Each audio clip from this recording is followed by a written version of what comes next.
Dr. Jaishankar, with the Indian government essentially ignoring war crimes in Ukraine, not condemning Russia, not doing sanctions, you then expect, I'm terribly sorry, I know what I do, with India counting on global support for in its struggle with China, its issues with China.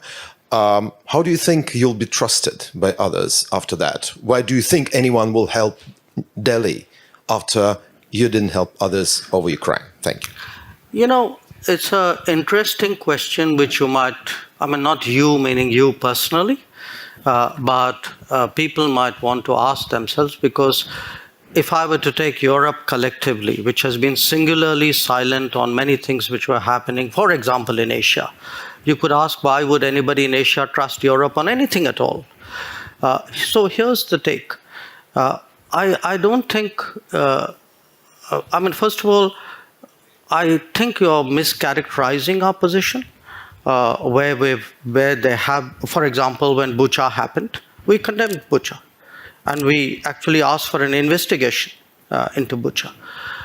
In terms of what is happening with the Ukraine conflict, our position is very clearly that we favor an immediate cessation of hostilities. It's not that we've ignored it, unless you call phone calls to Putin and Zelensky as ignoring something. So first, I would urge you to get the factual position accurately. Secondly, in terms of the connection you are making, look, you know, we have a difficult relationship with China. We're perfectly capable of managing it. It's if I get global understanding and support, obviously it is of help to me. But this idea that I do a transaction, that I come in one conflict because it will help me in conflict too, that's not how the world works. So a lot of our problems in China have nothing to do with Ukraine, have nothing to do with Russia. They predate it. And there are, I mean, if we are getting into who is silent on what issue at what point of time, I could point to a whole lot of issues on which, as I said, I mean, Europe has sort of held its peace. So, I mean, it's a great polemical point you made.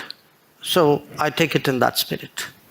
I think as a follow-up to that, a lot of the noises I've been hearing, both in the United States and here in Europe, is on a similar train, that you have a problem with China on the border. It's been going on for decades now. It is getting worse. What position does that leave you in when it comes to seeking support if further incursions are done, further skirmishes happen at the border or within the border, to kind of echo what's happening in Ukraine in terms of sovereignty issues that are being raised?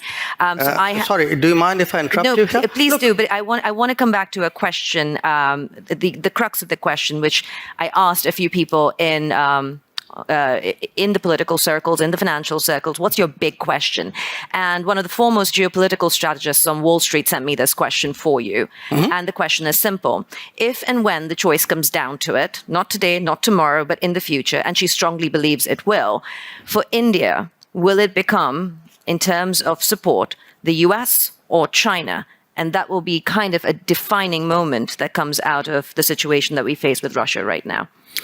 Look, number one, why I wanted to interrupt you in a way. I mean, I'm partly reacting to the previous observation. You know, somewhere Europe has to grow out of the mindset that Europe's problems are the world's problems. But the world's problems are not Europe's problems. That if it is you, it's yours. If it is me, it's ours. I think that's something, and I see, reflections of that. Again, in terms of, there is a linkage today which is being made. A linkage between China and India and what's happening in Ukraine. So come on, guys. I mean, China and India happened way before anything happened in Ukraine. So the Chinese don't need a precedent somewhere else in the world on how to, engage us or not engage us, or be difficult with us or not be difficult with us. So, as I said, I just see this as frankly a not very clever argument, a very self-serving one. This idea that, your grand strategy must be about how you will choose. I will do what, as all of us do. I will weigh the situation, everybody, after all, how do countries eventually make decisions? Mr. Jaishankar, there will always be two axes at this point. I think it's an understood, accepted fact that you have the West, US-led, you have China as the next potential axis. Where does India fit into this? Are you planning to not take a side? No, I'm sorry. That is exactly where I disagree with you. This is the construct you are trying to impose on me, and I don't accept it. I don't think it's necessary for me to join this axis or not, and if I'm not joining this, I must be with the other one. I don't accept that.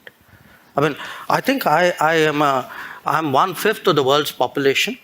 I am today the 5th or 6th largest economy in the world. Forget the history, civilization bit, everybody knows that. But I think I'm entitled to have my own side. I'm entitled to weigh my own interests, make my own choices. And my choices will not be cynical and transactional, but they will be a balance of my values and my interests. There is no country in the world which disregards its interests.